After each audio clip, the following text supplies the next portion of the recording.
Please give it up for Erin Clare.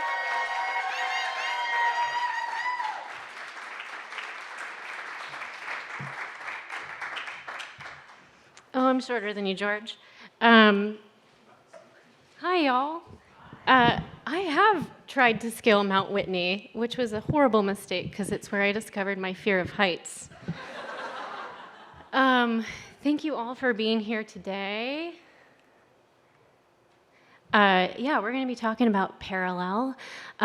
Just thank you, George. Thank you, Justin and Brandy, all of the Colby, everyone who makes this possible. I used to do the Creative Mornings in Austin a lot, and I know I'm being recorded, so I won't say this is my favorite one, but... And thank you all for being here on an early Friday morning to talk about creativity. That's pretty darn cool. There's some cool cats in this room. I'm so happy to see these faces here. So we're going to explore 4 parallels this morning. The first is this parallel between creativity and our life stories. The second is the ability to kind of have that artward expression to go artward. We must go inward, and the parallel that exists there. We're going to move into some destruction and some creation, and then around the corner with the individual versus the collective and how that pertains to the creative process and creative expression. But before I do any of that, I loved George's introduction, which I think paints a good picture of me as a grown-up, which still feels weird to say sometimes. But given that one of the parallels that I want to speak on is this parallel between how our life stories are always working in tandem with our ongoing present, how we're stepping into the future, how all of that comes in through our creative expression. I thought I'd give a little introduction a little bit more about where I'm from and my past. This is going to be done through kind of like a creative piece that is an exercise that we actually do in our story lab, which I know some of you in here have done, so you'll be familiar with this. But Story Lab is a 2-month class that we offer at Story Parlor, where we basically spend time looking at how to excavate our life stories and then repurpose them for creative bounty of any medium. And the exercise is an I am from poem. And essentially, the way it works is every line starts with the words, I am from, I am from, I am from. And then there's prompts that are kind of filled in after that. And actually, on your little card that you all have on your seats, some of these prompts are on the back. And so as I'm sharing my own I am from piece, I invite you to join in some parallel play and jot down anything that comes up for you as far as where you're from.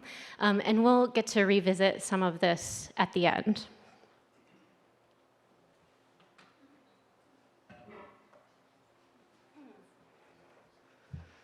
This is my I am from piece. I am Erin Clare. I am from the nation's capital, the city of brotherly love, the city of the violet crown, and at last, the land of the sky. I'm from 2 friends who first met in grade school, from an artist and a teacher, a blacksmith with a blind pig, and a forsaken potato farmer. I am from Saturday morning chores, Sunday school sessions, summers on Lake James, and winters sleeping under coffee tables while the adults clinked glasses and rang in the new year. I'm from the old years, old tears, old fears, old cheers, here, here. Ah, yes, I am from right here, here. I'm from the slender space between my bed and the wall when Grandma died and the house was oh so full. Don't find me here, don't find me here.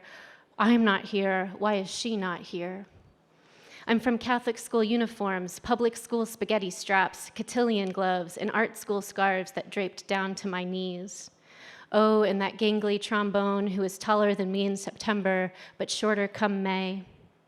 I'm from the Creek House, the sculptor's studio, the backyard leaf mazes and fire pits. From music lessons with Miss Von Velis, theater rehearsals with Pafumi and Perino, and midnight road trips through the Shenandoah. From outdoor mashed potato food fights, donning trash bag armor where Mom would wink at me and say, throw a fistful for me. I am from Don't Show Them You Care, Sit Up Straight, and We're Off Like a Herd of Turtles. I'm from the rise of the internet and the collapse of the Twin Towers, from mood rings and scented markers, jellies and sambas, pogs and Polaroids. From Buckley, Dylan, Anastasio, and more that were like phases of the moon. From spit, solitaire, and sardines. From months-long chess games where Dad would flip the sign over to say, Erin's turn. I am from trail rides beside the Potomac, skinny dipping in Black Pond, and hikes through the hill country. From counties Mayo, Tipperary, and Waterford. From fairies and folklore, ales, and one gift each on the eve of Christmas. Okay then, and just one more. Were those bells we heard just up above? I'm from Miss Fanning's third grade class where she revealed there is no Santa Claus. And the bells went silent like a biting gust of wind that swallows a flame whole in one swift swirl. I'm from fifth grade Dear Diary entries that warn, don't read past this page or else. And from journals that say now, please do, I'm an open book, waiting to be written in, because I'm still here, here, here.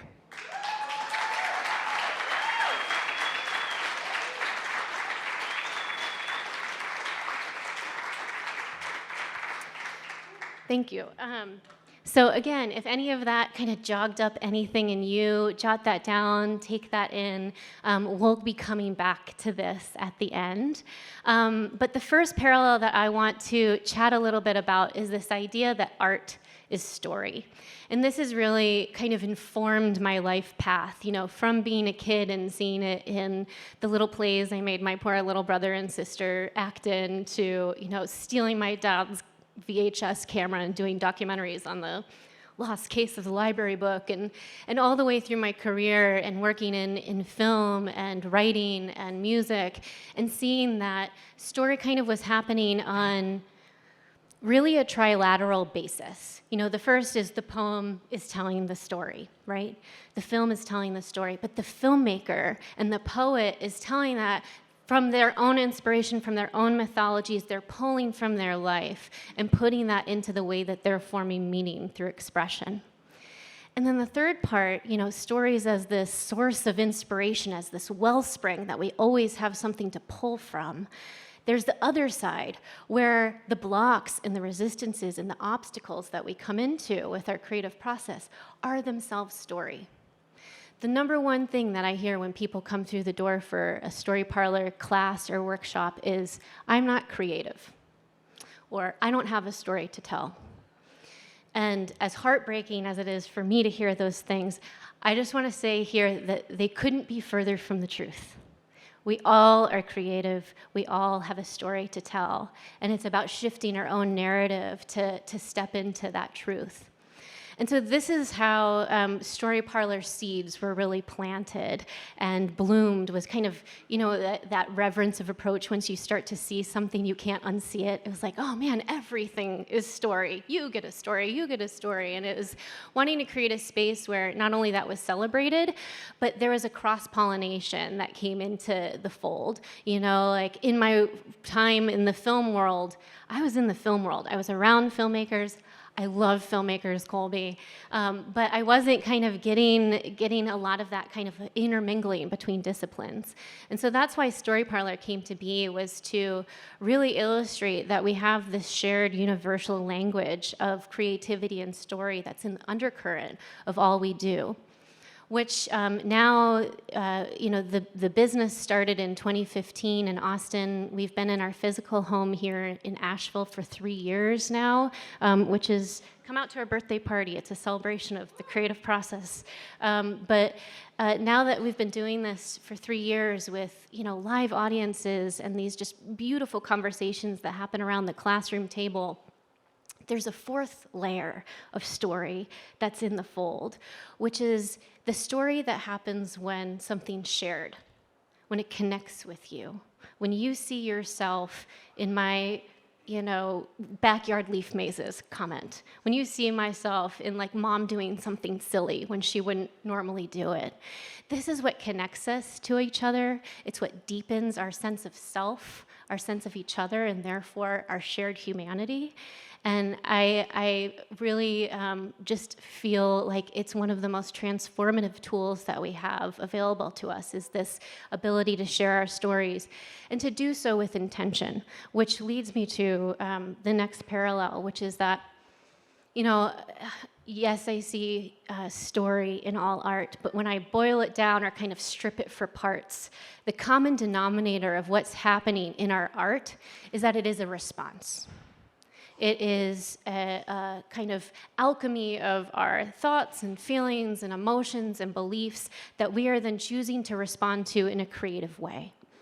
And this response also has its kind of own meta parallels underneath, where, like when we're sharing a song, this is how we're responding to, maybe a breakup or something joyous that's happened in our life, or a hurricane or fires, or trying to express and make sense of these things in these nonlinear fashions. So these are all the ways that we're responding to kind of our inner landscape and our outer landscape. But response also comes into the creative process itself. The blocks that come up for a lot of us, whether it is just a really asshole of an inner critic. Anybody have one of those? Name it, separate it from yourself, or high expectations, or self-sabotage, or whatever shows up for you.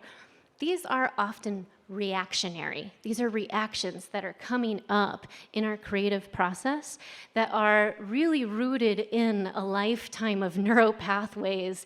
So there's usually a lack of consciousness around them. When the inner critic comes up, we're like, oh yeah, okay, I do suck, goodbye. Rather than be like, no, I want to do this. This is valuable. This is worthwhile. And that is the response. Any Viktor Frankl fans in the room? Yeah, so he talks in his work about, when there's a stimulus, there's something that happens. The first thing that comes up is our reaction. This is kind of that fully charged emotional experience. And then after that, the way we choose to reply afterwards is the response. And his life work was really dedicated to how do we kind of go there, right? An example I like is if somebody cuts you off in traffic, right? We get that reaction like, how dare you, sir, or whatever. And we can either carry that reaction with us through our day and let it ruin it, which I know I have many times, or we can choose to respond. Maybe they're rushing to their child's graduation. Maybe something horrible has happened. Maybe they're super late and they're going to get fired if they don't get there. Or maybe I'm just not going to let this sit with me for the rest of the day, right? That's the response. And we get to pull this into our creative process, where when these blocks come up, are we going to react or are we going to respond? And this whole kind of consideration is really what I dedicated my time to I'll put it in air quotes, the Master's in Creative Psychology, which George asked me if it was a cult. And at times it felt like it. But I was really curious how, we can kind of bridge this gap that exists where there's no shortage of, information out there about how to write your novel, or how to write your song, or how to, do the Dougie, or whatever. But there is a gap in how to be a writer, how to be a musician, how to be a Dougie dancer. We'll just go with dancer. And so I wanted to explore this idea of sustainability and working toward kind of generative work that is internal as well as external. And this led to the development of what I call the inward and outward model of creativity. And essentially what this is it's bridging together kind of all of these pieces, how our stories inform our creative work, how all of this is in pursuit of meaning and how we kind of make sense of the world, how we're in kind of the soup with the natural fears and the resistances that come up. But very simply, how the inward relates to the outward. And this pulls from the work of Paulo Freire, who wrote The Pedagogy of the Oppressed, where he talks about this idea of praxis. And praxis is essentially, introspection, reflection, and then application of theory, action. And it is these two things together, when you're introspective and you go and you put that in action, that creates sustainable and internal and long-term change. It deepens your experience into, his work was focused on education, how you learn, how do you develop, how you integrate these things. And that's what the inward and outward model is. In order to go outward, to have these outward expressions, we have to go inward. We have to pull from our life stories, the stories we're telling, the stories that are authoring us, figuring out how we maybe want to reinterpret these, shift our perspective, breathe new light into the life that we would like to and the story we would like to tell, and then put that into our creative expression. And then it's this infinite loop, right? Where as soon as we start doing that, we're getting more information and we're bringing that back, and it's endless. And in that way, creativity, as I'm sure a lot of you experienced, becomes this pathway to self-discovery. And if you're a fan of kind of the depth psychologist, it's a pathway to our own self-actualization and individuation. Thanks, Talia. And it really, I think, this betterment of self has these ripple effects that go out into our world. A lot of what I talk about in our classes is that the way we live creatively is the way we live in general. The way we live creatively is the way we live in general. So if you do have that harsh inner critic coming up when you're trying to write, the first scene of your book, likely that critic is showing up in other corners of your life. If you find that you struggle with perfectionism or overwhelm or self-sabotage or self-doubt or whatever it might be in your creative process, my guess is that's showing up somewhere else. And so by kind of having this wonderful fringe benefit of getting to do the creative thing, which is, you're responding to a calling within you, it trickles out into your life where, you're working on confronting the critic here, and then you can confront it over here in work or in the hard conversation that you're having to do, or, how you totally messed up the whole mothering thing this morning and trying to get to CreativeMornings, whatever it might be. So there's this really beautiful parallel that exists between creativity in our lives. And I want to address one other big block that I know a lot of us have been face-to-face with, especially in recent days in the last 6 months. Just a long time, which is kind of these big obstacles that exist kind of outside of our own individual practices, right? There's a lot of discord. There's a lot of destruction in the world right now. And I know for me, the reaction that comes up is I want to shut down. I want to close it all away. I want to go and watch my silly Great British Baking Show and just have like a dandy afternoon where I shut off to everything. But that is not satisfying to me. That compounds the issue eventually. And so what I want to say to you here today is that creativity and art is actually its own form of resistance. And I know you believe this because you're clapping. And there's two main things here that I'll say, but first I want to preface with how the whole creative process is so ambiguous, as is life. There's that parallel again. It's so ambiguous. There's so much gray area. There's nothing black or white about this process at all. And in that kind of soup of ambiguity, we have to be able to hold the both ands. We have to hold the both ands. So just in our creative process, for instance, we can say, creativity is hard and it's worthwhile, right? In this world that we're in now, with all of the destruction, what is not the opposite of that than creation? We have a responsibility then to create and move toward the world that we want to see. And the second piece of that is we have to define what that is, right? What are we resisting? What are we in conflict with? What is that? Because that gives us the compass to what's over there and where we can start making our movement to get to that spot, right? We have to define these things so we're going to head. And if we can define this world that we want, which to me is a place of possibility and hope and expression and creativity and following our bliss and following our dreams and letting us all do it, by the way, we have to start acting as if. We have to start stepping into that. And so then, just by default, writing your poem is an act of resistance. It's an act of resistance. Because not only are we stepping into creativity, not only are we kind of battling this destruction that's over here, but we are working toward that self-integration, that self-actualization, that betterment of the self. And of course, what that does is it's contagious, right? I see Allie doing that. I see Allie going to UNCA and talking to the trees and writing poems about them to save our forests. And I'm like, oh, I want to do this. I'm inspired by that. Like I want to get out there. And so then we're all kind of starting to grow in this. And so the betterment of the self leads to the betterment of the world. And that's what we're getting to. And it doesn't have to be big. It can be small. It can be personal. And the personal is universal in that sense. And then this leads me to the final parallel that I want to draw, which is that art is collaboration. Creativity does not exist in a vacuum.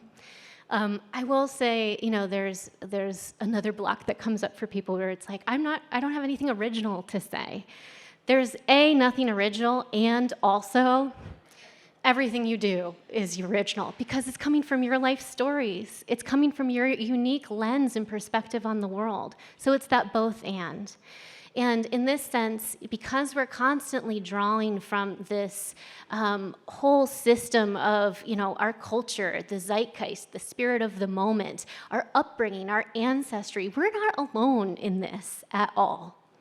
We are surrounded by creativity, by creators, and this also combats another big block that I hear come up, which is the ones of competition, especially for our freelance friends in here. It can feel kind of isolating and scary and intense when we're trying to make a living, but I think this perspective, when we're all co-creating, together, the world that we want to live, it shifts from this narrative, this story of, oh, well, look what they're doing, I can't do that, to look what we're doing. Look what we get to do.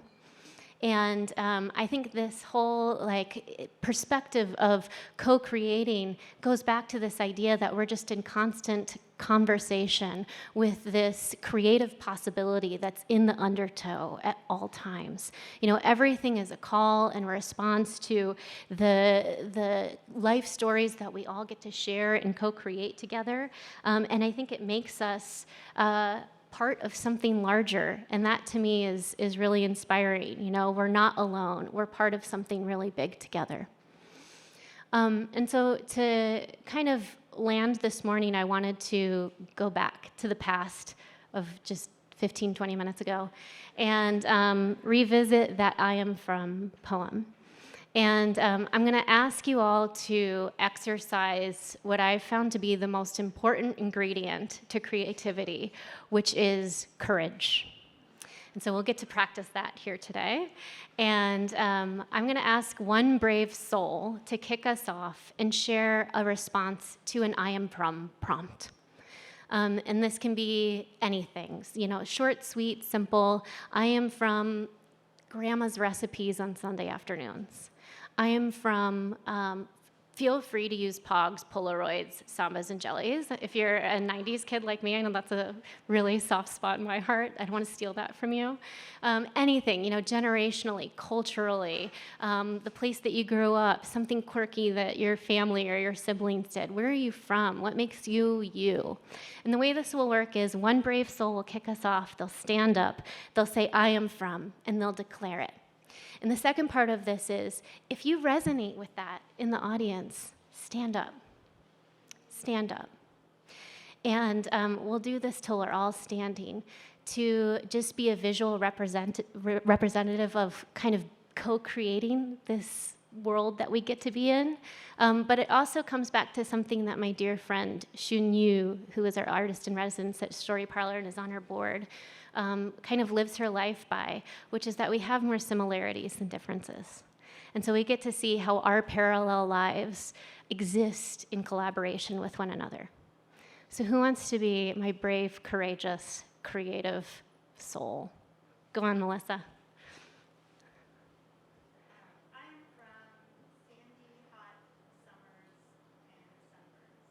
I'm from sandy, hot summers and sunburns. Stand up if it resonates. Who's next? Yeah, my friend over here.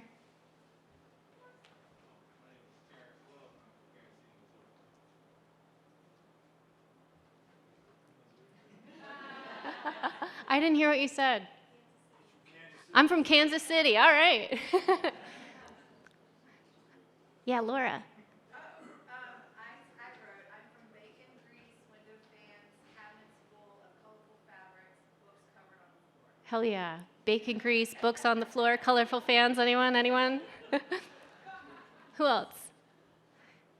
Yeah. I'm from a place where death has defined me, and where joy is my truest nature. Thank you.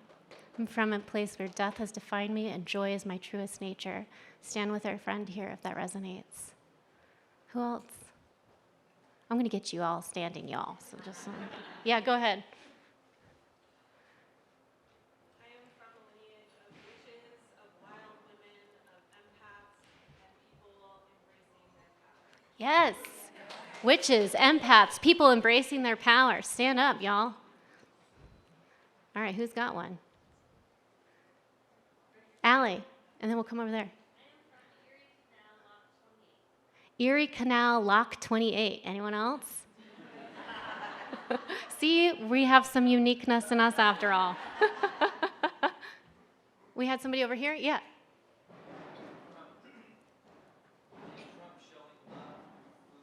Showing love with food. Here we go. That did it. That did it. Do we have anyone sitting? All right, go ahead. And somebody has to show her some love with food, please. Get her number. Go ahead. I'm from Catholic Guild. Oh! That did it. Was that it? Oh, no, we got them all. We got them all. Is anyone still sitting? Hey, look what we're co-creating, friends. Thank you so much.